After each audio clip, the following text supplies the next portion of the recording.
Hello everyone. Welcome to the another segment of Thoughtful Leader series. Today we have with us Dr. Pradyuman Singh Rathore, Principal, Agrawal PG College, Jaipur. Hello sir, welcome to the segment. नमस्कार। तो sir हमें बताइए कि आपका education industry में journey किस तरीके का रहा है और किस किस तरीके से आप यहाँ तक एज अ प्रिंसिपल पहुँचे। एजुकेशन इंडस्ट्री में जो जर्नी की अगर आप बात करती हैं, so I would say that I started my career from international university, and where I learned a lot of things, that how education is implemented, how education is brought on the higher education, and how the education plays a vital role in everyone's life. So I started my career from Indonesia, then different city of Indonesia, Bali, Malaysia, and I was traveling, then came back to India. So I thought to give back to my own society. So that was the point that I came back and I joined some universities in Jaipur and joined Amity University. And then after working for so many years, long period of time, I got an opportunity to be a vice principal of the prestigious college, Agrawal PG College, which was established more than 100 years ago. So that's how the journey began, and the journey is going on. It's still going on. That's really amazing, sir. So according to you, what makes the education industry the best industry to work in? See, education industry is the best industry. I would say it is the most important industry. And it is not an industry, it is most important, I would say, the factor of our life, of the human being, of the civilized person.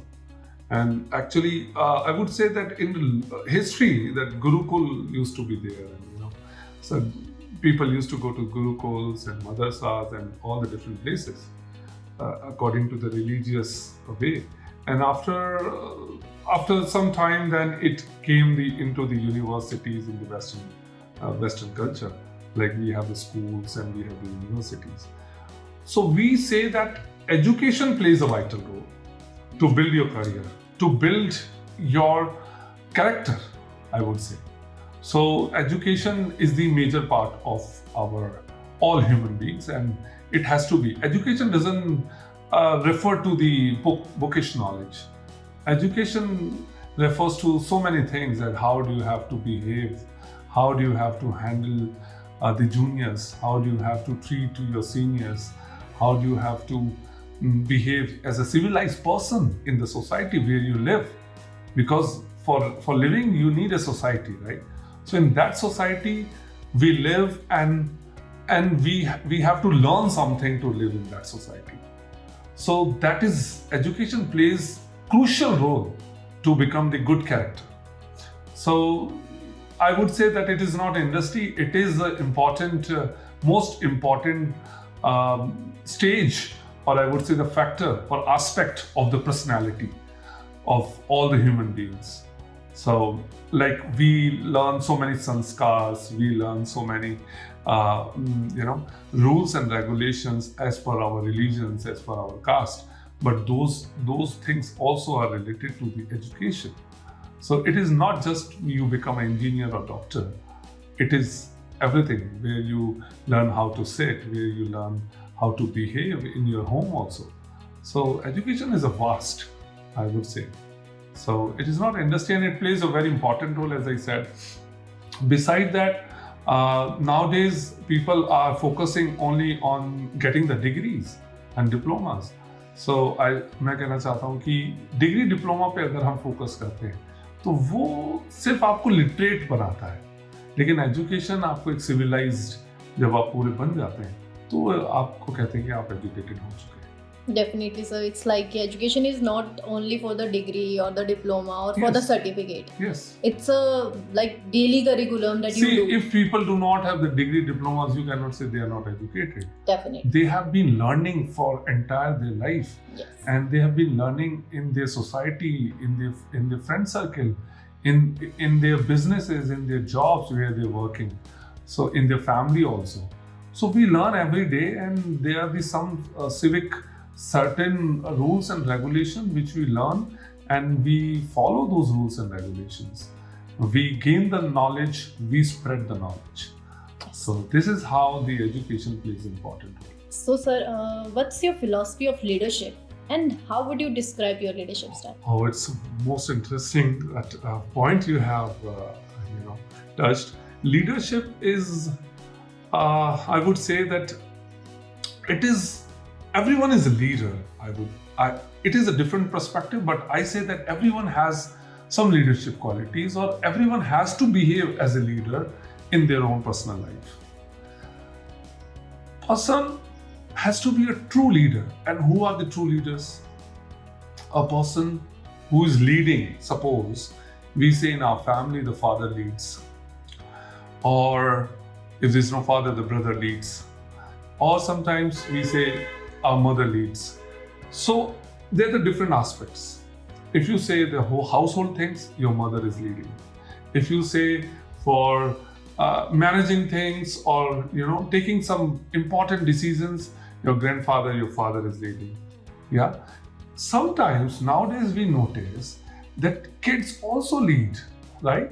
How do they lead? They lead in the implementation of the technology. Yes. Yeah. So everyone behaves, everyone has to play this role as a leader. And I say that leader has to think for their people, for the people. So that the leader has to think for their own people. Like Nelson Mandela said, when there's a festival, when there's a celebration, leader has to stand at the back. But when there are the challenges, leader has to stand in the front. Yes. So as the Mahatma Gandhi says, the true leader and the genuine leader is who guides you, who mentors you on the right path, who analyzes what is right, what is wrong, and who always motivates you to take your right decisions, right? So leadership plays an important role in everyone's life. As I said, that everyone plays a leader's role. So yes, leadership is very important. So, sir, you talked about the leadership, about the education industry. So, according to you, what are some of the biggest challenge that you see for the higher education? Oh, there are so many challenges in higher education. The one challenge which I always mention and quote in my speeches, which is that our students, our young students, are not choosing what they like to do. They are choosing where there are so many opportunities. So we say that we are following the wolf walk, right? What is a wolf walk? That we have to follow all of the people who have been, following, who have been going in the same side. Maybe there's a well, maybe there's a dig where you're going.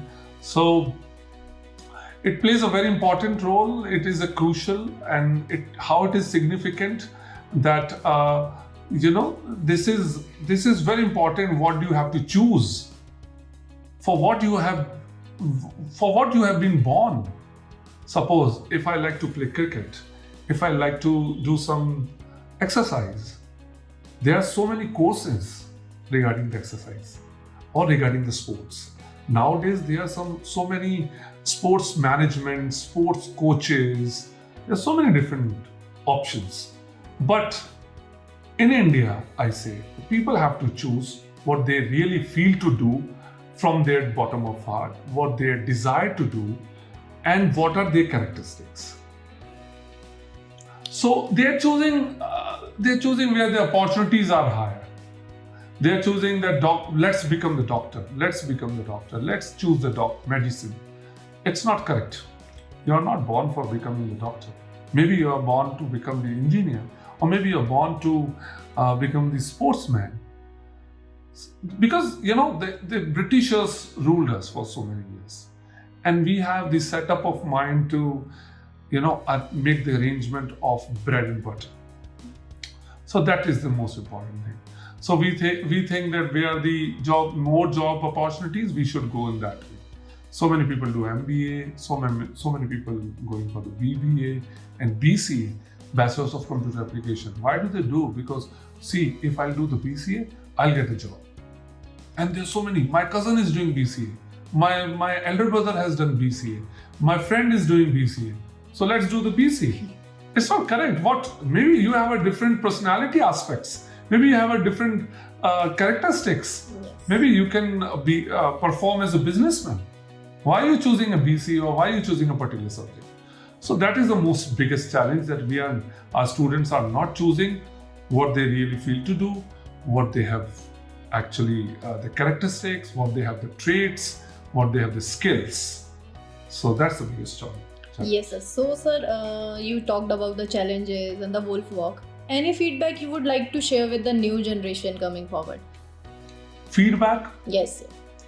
My feedback is that you have to, analyze your personality.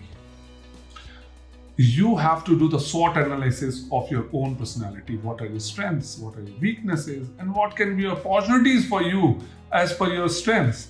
And what can be threats if you do not go in that way? So that's a simple funda of management, that you can do the SWOT analysis of your own personality. You can find out what are goods for you, what is bad for you, and after finding or choosing or analyzing your personality, you can choose the right path for you. Definitely. So that's my suggestion and the feedback. Thank you so much, sir, for being a part of the series. Thank you, sir. Thank you so much, ladies and gentlemen.